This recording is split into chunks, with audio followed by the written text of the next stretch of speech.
So in cognitive behavioral therapy, there are essentially three levels of cognitions or ways of thinking that get deeper and deeper and deeper that we need to be able to address for problems like depression or anxiety and insomnia. And in this video, I'll tell you what those three types of cognitions are, as well as some evidence-based ways to tackle them. If you've stopped by before, welcome back. If you're new here, hi, my name is Parky. I'm a postdoctoral fellow in clinical psychology at Stanford University, and I've been a scientist and practitioner of evidence-based mental health for the better part of a decade, and I'd love to share some of that information with you.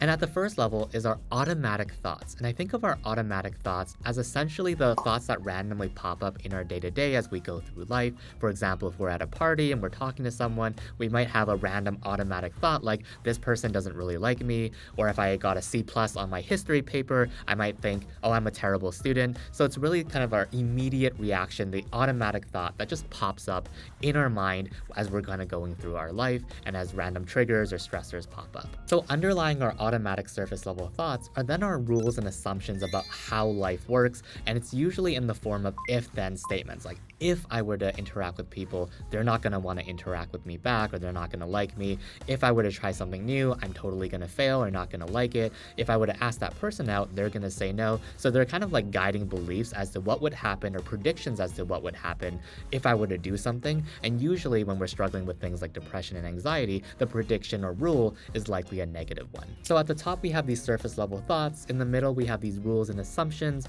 And then finally, at the foundational core are ways of thinking of ourselves that are very tied to who we are as people. So for example, they can be core beliefs such as I'm worthless, I'm incompetent, and I'm unlovable. So you can kind of see how fused they are with your identity. So with patients, I usually like to use a fun flower analogy to really talk about these different levels of thoughts, where the automatic thoughts are kind of like the petals on the top, and then the stems are kind of like the rules and assumptions, and then underlying the roots that go deep into the underground are our core beliefs about who we are. So just to apply these different levels of cognitions into actual real world examples, let's take somebody with social anxiety who goes to a party and they're talking with someone, and then all of a sudden they have like this automatic thought of maybe I'm boring them or they don't like me. And underlying that is a rule or assumption of people in general don't really like me, or if I were to talk to people, they will be bored of me.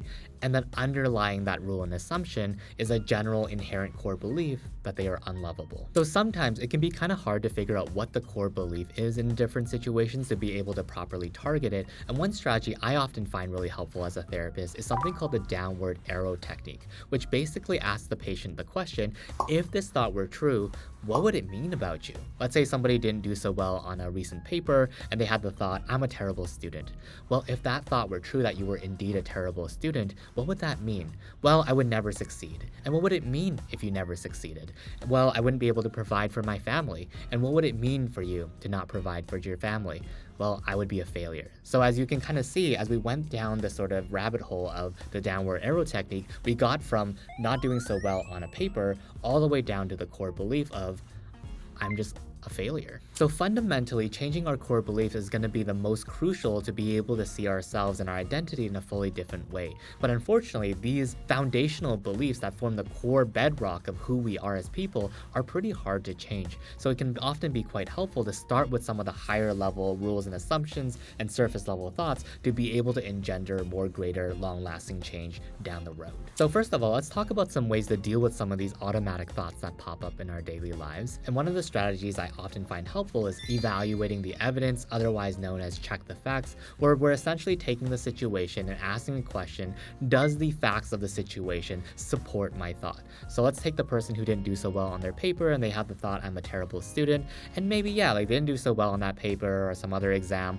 However, they've been doing really well on their research and extracurriculars and all these other courses. So in this case, the thought that I'm a terrible student doesn't really support the facts, and maybe we can be a little bit gentler with what that thought is when it comes to what is actually realistic given all the evidence that, yeah, there's a couple of things I'm not doing so well in.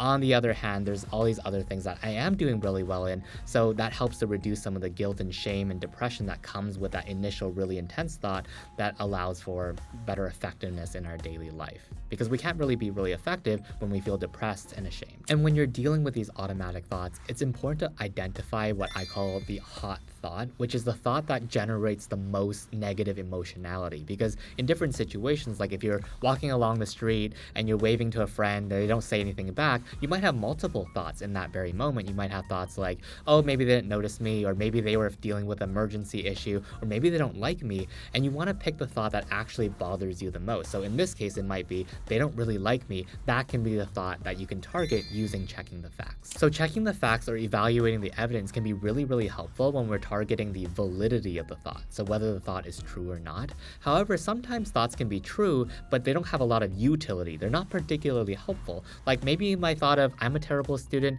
is true. However, it doesn't really do anything for me. It only makes me feel ashamed and depressed and guilty, and then that makes me want to study even less. And if that is the function of the thought, we can kind of say, hey, you know what? That thought was just a thought. Maybe I can just let it go because it's not serving me any purpose. So why would I continue to keep this so close to my chest? So besides checking the facts then, one thing that you can do is ask yourself, is this thought helpful? And if it's not, see if you can just allow it to pass by and let it go. And this is where mindfulness practice can be a super helpful practice to engage in, because mindfulness is about noticing our thoughts and our physical sensations and what's happening in our environment, but being able to allow those to pass away non-judgmentally and then just refocusing on the present moment. So you can even imagine yourself looking at the thought and watching it kind of disappear into the horizon. So at the very least, not giving it more power than it needs to, because in reality, that thought doesn't have to be any different than any other random thought that pops up in your mind from a day to day. And one silly suggestion that can often be helpful to take away the power of these thoughts on your mind and on yourself is to kind of say those same thoughts like I'm worthless or I'm failure in a bunch of different random voices. Like for example, you could say it in Tweety Bird's voice or SpongeBob voice or in a really random high-pitched voice. And the more you say it in these random funny voices, the more these thoughts seems to kind of lose power over you. So you can give that a try and tell me what you think. So after targeting these surface level thoughts, we need to then figure out some strategies to deal with these rules and assumptions that we make about life. And one strategy I found super powerful is the behavioral experiment, where essentially we're saying, actually, you know what? I have this belief about how life works, but I have never really tested it before truly in a scientific manner.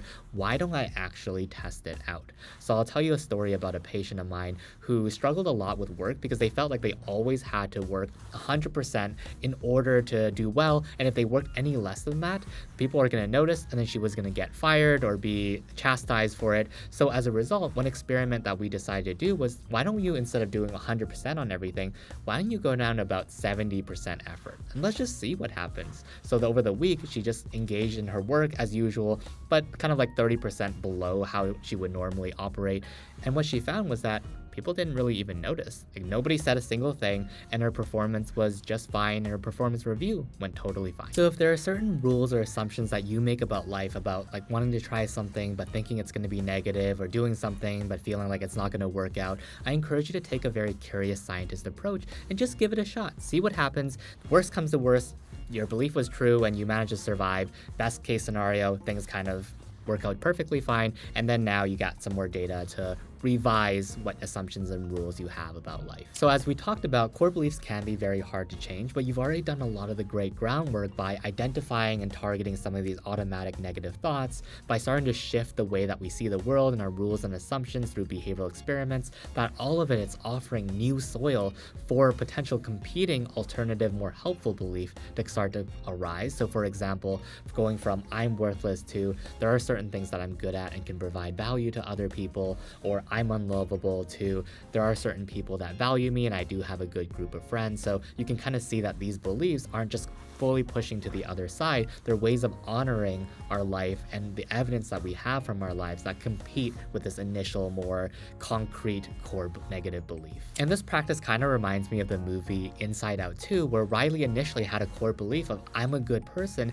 because joy and the rest of the emotions consistently provided experiences where Riley felt like she was a good person, like she was helpful for other people. She sometimes passed to her friends so that they could get the goal. So the more experiences she had like that, that really provided evidence, confirmatory evidence that she was indeed a good person, the more that this belief kind of grew and became a very strong foundational core for who she was. So I encourage you to do the same, to continue getting evidence towards the contrary of this negative belief and towards this other belief that is more helpful and effective in your daily life. Anyway, that's all for this video. As always, I really appreciate you for watching and hope you got something out of it.